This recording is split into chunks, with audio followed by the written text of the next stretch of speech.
So hi everyone, my self Akash and आज मैं आप सबको प्रीमियर प्रो के बेसिक्स बताऊंगा एंड बाकी जो भी ट्रांजिशंस एंड कलर ग्रेडिंग कैसे करते हैं वो सब मैं आप सबको आने वाली वीडियोस में बताऊंगा। So let's start our today's video. तो गाइज अब हम अपना प्रीमियर प्रो ओपन कर लेते हैं यहाँ से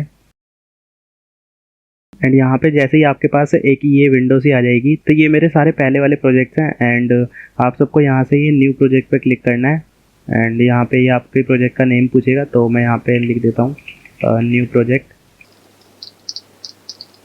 ओके एंड यहाँ से मैं क्रिएट पे क्लिक कर देता हूँ। ओके तो अब आप सबका ये जो इंटरफेस है तो मैं आपको ये सारा समझाता हूँ कि इसमें क्या क्या चीज़ें कहाँ पे कैसे है। अब हम स्टार्ट करते हैं अपनी टाइमलाइन से। तो जो भी आपको ये दिख रही है ना यहाँ पे आपकी टाइमलाइन होती है और ये होता है आपका प्रोग्राम विंडो जहाँ पे आप लाइव देख सकते हो कि आप क्या एडिट कर रहे हो और वो कैसा दिखेगा, ठीक है। एंड फिर उसके बाद हम अगर मूव करें तो हमारा ये है भाई ये टूल बॉक्स है। तो ये टूल बॉक्स में हमारे ये सारे टूल्स हैं, तो ये टूल्स मैं आप सबको धीरे धीरे करके अभी बताऊंगा। एंड अब हमारा ये है प्रोजेक्ट पैनल, ठीक है। तो ये हमारा प्रोजेक्ट पैनल है। तो इसमें क्या होता है कि अगर आप कोई भी अपनी फुटेज जो है वो अगर इंपोर्ट करोगे तो वो यहाँ पे आती है आपकी, ठीक है। तो यहाँ पे आपको पता लग जाएगा कि आपने कौन कौन सी जो भी फुटेजेस है वो इंपोर्ट करी हुई है, क्योंकि यहाँ पे एडिटिंग में क्या होता है कि बहुत छोटी टाइमलाइन हो जाती है तो इसकी वजह से आपको पता नहीं लगता कि कौन सी फुटेज यहाँ पे है, तो आपको वहाँ पे प्रीव्यू करके देखना पड़ता है। तो यहाँ पे आपको ऐसे ही दिख जाता है, ठीक है। और जो बाकी के ये है मीडिया ब्राउज़र, तो इस पर आप इतना भी ध्यान मत देना, इसको क्लोज पैनल कर देना, ठीक है। और ये भी लाइब्रेरीज वाला भी क्लोज पैनल कर देना, ठीक है। तो अब आपने ये चीज़ समझ ली और उसके बाद अब मैं आप सबको ना पहले एक बार ही एक दो फुटेजेस इंपोर्ट करके दिखाता हूँ कि कैसे इंपोर्ट करते हैं, ठीक है। आपको कुछ नहीं करना, यहाँ पे डबल क्लिक करना और फिर उसके बाद आपका ही खुल जाएगा, ठीक है। तो ये चीज़ हो गई। या तो आप ऐसे कर लो या फिर आप किसी भी जिसमें फोल्डर में आपने जो फुटेजेस रखी है तो आप यहाँ पे जाना अपने फोल्डर में और उस फुटेज को उठा के और अपने प्रीमियर प्रो पे ला के और यहाँ पे वो ड्रैग आउट कर देना, ठीक है।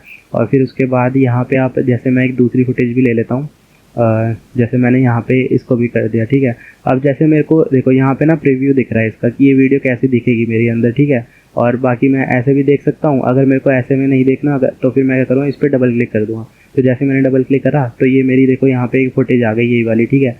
तो इसको अब मैं यहाँ से देख सकता हूँ कि मेरी फुटेज कैसी दिखेगी। अब यहाँ से मैं प्ले कर दूँगा तो ये बिना एडिटिंग के फुटेज जो ओरिजिनल है ना जो हमारी, तो वो चीज़ हमें यहाँ पे दिख रही है। जो भी हमने यहाँ पे इंपोर्ट करी तो वो चीज़ हम यहाँ पे बड़े में देख सकते हैं, ठीक है। तो ये होता है हमारा सोर्स जो भी विंडो होती है, तो इसको हम सोर्स विंडो कहते हैं, ठीक है। तो ये चीज़ हो गई हमारी। और फिर उसके बाद इस पर भी डबल क्लिक करोगे तो यहाँ पे आ जाएगी। अब क्या करते हैं, अब मैं इन दोनों फुटेजेस को ना इम्पोर्ट कर लेता हूँ यहाँ पे जो हमारी टाइमलाइन है ना, तो इसमें मेरे को करना है। अब मैं क्या करता हूँ, देखो या तो मैं क्या कर सकता हूँ, इसको उठा के और मैं डायरेक्ट ला सकता हूँ तो ये मेरी पूरी की पूरी वीडियो आ गई, ठीक है। अब मेरे को अगर मान लो इतना पार्ट चाहिए, अगर मेरे को यहाँ से लेकर और यहाँ तक चाहिए, ठीक है। तो मैं क्या करूँगा कि अब यहाँ से तो भाई मेरी पूरी की पूरी फुटेज आ रही है, तो मेरे को अगर यहाँ से लेकर यहाँ तक का पार्ट चाहिए तो मैं क्या करूँगा कि यहाँ पे ना जैसे मेरे को यहाँ से चाहिए ना तो मैं यहाँ पे मार्क इन कर दूँगा, ठीक है। और इसके बाद यहाँ पे जाऊँगा और मेरे को यहाँ तक का चाहिए तो मार्क आउट कर दूँगा। और देखो यहाँ पे लिखा हुआ भी आ रहा है ओ से आप ओ प्रेस करोगे अपने कीबोर्ड पे तो ये मार्क आउट हो जाएगा, ठीक है। तो अपना मतलब कि वीडियो में ना इस वाली वीडियो में इतना पोर्शन आपका सिलेक्ट हो गया, ठीक है। तो अब यहाँ से आप या तो इसको पूरे उठा के यहाँ से ले आओ ऐसे, ठीक है। तो आपका ये जो भी, लेकिन इसमें देखो अभी इस वाली वीडियो में साउंड नहीं है तो ये बस खाली वीडियो आई है। जैसे इसमें साउंड भी था तो इसमें जो इसका साउंड है वो भी आया है, ठीक है। तो ये चीज़ ऐसे काम करती है। और वरना अगर आप यहाँ से जैसे मैं को इसको लेके दिखाता हूँ, जैसे आपको मान लो यहाँ से लेकर और यहाँ तक मेरे को चाहिए इसको, ठीक है। मैं यहाँ से उठा के लेकर आया ना तो देखो साउंड भी आ गया इसके साथ में। और अगर मेरे को बस वीडियो चाहिए ना तो मैं यहाँ से क्या करूँगा, मेरा देखो सिलेक्ट है यहाँ पे। अब मैं यहाँ से ये जो ये दिख रहा है आपको ड्रैग वीडियो ऑनली लिखा हुआ भी है यहाँ पे, इसको उठा के ले आऊँगा तो बस यहाँ पे मेरी वीडियो आ जाएगी, ठीक है। और अगर मेरे को खाली इस वीडियो का इतने पोर्शन का अगर साउंड चाहिए ना तो मैं यहाँ से ये ड्रैग ऑडियो ऑनली ले आऊँगा और ये ऑडियो वाले जो भी हमारी ये रहेगी टाइमलाइन में, तो फिर इसमें हमारी यहाँ पे ऑडियो वाली पार्ट में आ जाएगी। जैसे ये देखो ये आपको दिख रहा है ये V1 जो लिखा है, V मतलब होता है हमारी वीडियो, ठीक है। और A मतलब होता है ऑडियो। तो ये ऑडियो ट्रैक है हमारा और ये है हमारी वीडियो ट्रैक हमारी देखो V1 V2 V3 ऐसी बहुत सारी आप कर सकते हो। जैसे जब आप फर्दर एडिटिंग करोगे तो उसमें आप सबकी हो सकती है, ठीक है। और यहाँ पे आप यहाँ से भी पॉज प्ले कर सकते हो, ठीक है। और स्पेस प्रेस करके भी आप पॉज प्ले कर सकते हो। तो ये चीज़ मैंने जैसे प्ले कर दी वीडियो। अब मेरे को जैसे मान लो यहाँ से अपना ये वाला पार्ट नहीं करना, मेरे को भाई यहीं पे ही एडिटिंग करनी है अभी, तो अब मैं वो कैसे करूँगा। तो अब मैं बताता हूँ आपको उस चीज़ के लिए, ये जो टूल्स वाला जो पार्ट है तो ये चीज़ मैं समझाता हूँ। अब मैं इस वीडियो में आपको थोड़े से टूल्स समझा देता हूँ एंड बाकी के जो भी टूल्स होंगे मैं आपको नेक्स्ट वीडियो में बताऊँगा।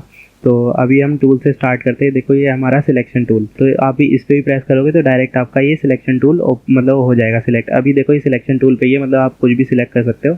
अब उसके बाद ये जो ये हमारा ये है ट्रैक सिलेक्ट फॉरवर्ड टूल। तो इससे क्या होगा कि जैसे मान लो यहाँ पे ना मैं क्या करता हूँ कि अभी मैंने आपको बताया ना ये वीडियो वाली ट्रैक है, तो मैं वीडियो पे 1 मिनट रुको, सिलेक्शन टूल पे गया और यहाँ से मैं लेकर आ गया यहाँ पे, और जैसे मैं यहाँ पे इसको लेके आ गया यहाँ पे, तो मैं ऐसे लेकर आ गया। अब मैंने क्या करा, अगर मान लो मैं इस पर क्लिक करता हूँ तो ये खाली बस एक ही वीडियो सेलेक्ट हो रही है ना जिस पर मैंने क्लिक करा है। अगर मैं इस पर सिलेक्ट करूँ तो खाली ये सिलेक्ट होगी, अगर मैं इस पर सिलेक्ट करूँ तो ये सिलेक्ट होगी। अब इस वाले टूल से क्या होता है, जैसे ही मैं इस पर क्लिक करूँगा तो जैसे ही मैंने इस पर क्लिक करा ना तो जितनी भी फॉरवर्ड में जितनी भी क्लिप्स रहेंगी ना तो उन सबको वो कर लेगा सिलेक्ट। ठीक है, अब मान लो मैंने एक बार यहाँ पे क्लिक कर देता हूँ ऐसे ही।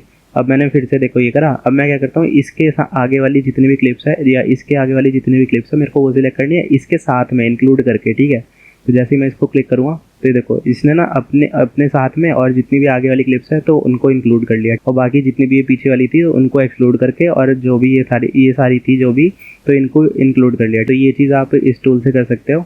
और बाकी इस पर अगर ऐसे क्लिक करके रखोगे तो इस पर देखो ये आ रहा है ट्रैक सिलेक्ट बैकवर्ड टूल। तो इतने तो भाई समझदार वही आप कि अगर वाला टूल समझ लिया तो ये भी समझ ही जाओगे। अगर अब मान लो जैसे ये है, फिर से मैं सिलेक्ट करता हूँ, डिसलेक्ट करता हूँ। अब मैंने ये ट्रैक सिलेक्ट बैकवर्ड टूल कर लिया। अब मैं अगर यहाँ पे करूँगा तो इससे क्या मतलब है, बैकवर्ड देखो एरो भी आ रहा है आपका यहाँ पे, तो फिर मैं जैसे क्लिक करूँगा तो ये जितने भी बैकवर्ड वाले होंगे ना तो अपने साथ इंक्लूड करके बैकवर्ड वालों को भी इंक्लूड कर लेगा। ठीक है, तो ये चीज़ है हमारा, ये टूल हमारा ये करता है। अब हम बढ़ते हैं भाई अपने नेक्स्ट टूल की तरफ। तो इस पे बढ़ने से पहले मैं आप सबको ना ये वाला टूल दिखाता हूँ, ये हमारा रेजर टूल। तो अब इस पे जैसे ही मैं क्लिक करूँगा ना तो इसमें देखो ये ब्लेड सा आ रहा है, ब्लेड मतलब भाई कट हो जाएगा। ठीक है, तो जहाँ पे भी आप अगर जैसे ये जा रहे हो देखो यहाँ पे दिखा रहा है कि कट यहाँ से हो जाएगी क्लिप। अब जैसे मैंने यहाँ से क्या करा था कि बस मेरे को यहाँ से यहाँ तक पार्ट चाहिए था, अब मेरे को मान लो यहाँ से लेकर यहाँ तक वही पार्ट चाहिए, तो मैं यहाँ पे कट मारूँगा एक और मैं यहाँ पे कट मारूँगा। ठीक है, तो ये हमारा ना पार्ट देखो ये ना कट हो गया, मतलब कि ये इंडिविजुअल क्लिप हो गई। देखो इस पर मैं क्लिक करूँगा तो ये खाली एक इंडिविजुअल क्लिप हो रही है। ठीक है, सिलेक्ट, और फिर उसके बाद इसको अगर मेरे को डिलीट करना है तो मैं क्या करूँगा, डिलीट कर दूँगा यहाँ से, या फिर डिलीट की मैं अपने कीबोर्ड में प्रेस कर दूँगा तो ये डिलीट हो गया। अब देखो अभी क्या हो गया, सामने का ना स्पेस खाली रह गया।